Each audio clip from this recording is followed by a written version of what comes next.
मैं डॉक्टर इकमैन Chaudhary. Today's topic is female anorgasm, या फिर हम बात करें female orgasm disorder, female orgasm dysfunction, female sexual dysfunction, causes, symptom, diagnosis. Part 1 में हम डिस्कस करेंगे allopathic mode of treatment. Second part में हम डिस्कस करने वाले हैं, सेकंड पार्ट भी जरूर वॉच कीजिएगा, उसमें हम डिस्कस करेंगे diet, supplement and homeopathic management, homeopathic remedies. And orgasm का मतलब यहाँ पे है या तो आपके ऑर्गेज्म जो है फीमेल में हम बात करें ऑर्गेज्म डिलेड है, लेस इंटेंस है, इनफ्रीक्वेंट है, यानी जितना फ्रीक्वेंटली आप डिजायर करती हैं उतने फ्रीक्वेंट नहीं है, या फिर कंप्लीट एब्सेंट है, no orgasm.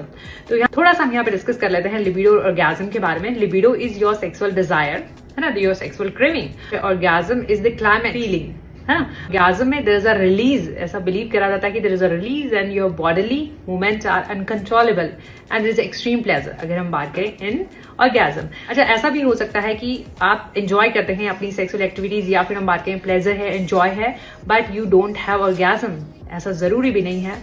On the other hand, आप ऑर्गेज्म अचीव कर सकते हैं without sexual activities. In self stimulation की हम बात की या फिर मैस्टरबेशन की बात की तो भी ऑर्गेज्म अचीव कर सकते हैं। कंट्रारी टाइप्स भी हम डिस्कस करते हैं। प्राइमरी हो सकता है, primary, secondary and situational. Primary में कहना चाहेंगे कि यू नेवर हैड ऑर्गेज्म, कभी हुआ ही नहीं है ना, लाइफ लॉन्ग भी हम इसको कह सकते हैं, you never had orgasm. Secondary की हम बात करना चाहेंगे earlier you had orgasm but due to certain trauma, injury, या फिर कुछ भी, कोई भी अब्यूजिव रिलेशनशिप है, किसी भी वजह से you are not having.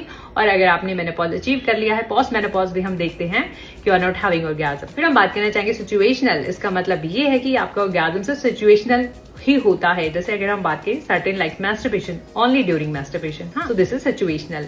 Now the causes, causes can be medical causes, hormonal causes, trauma, physical trauma, और इमोशनल और साइकोलॉजिकल कॉजेस।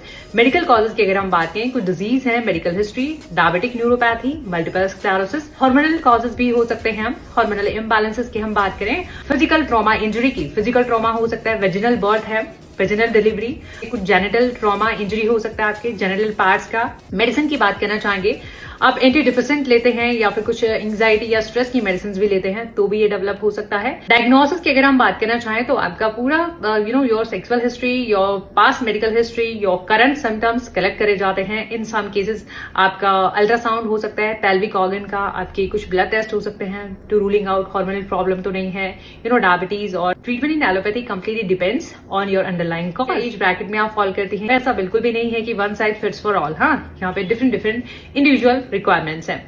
कुछ आपके टॉपिकल एप्लीकेशंस आते हैं, कुछ वेजिनल क्रीम्स हैं, वेजिनल ऑइंटमेंट्स हैं, वेजिनल इंसर्ट आते हैं।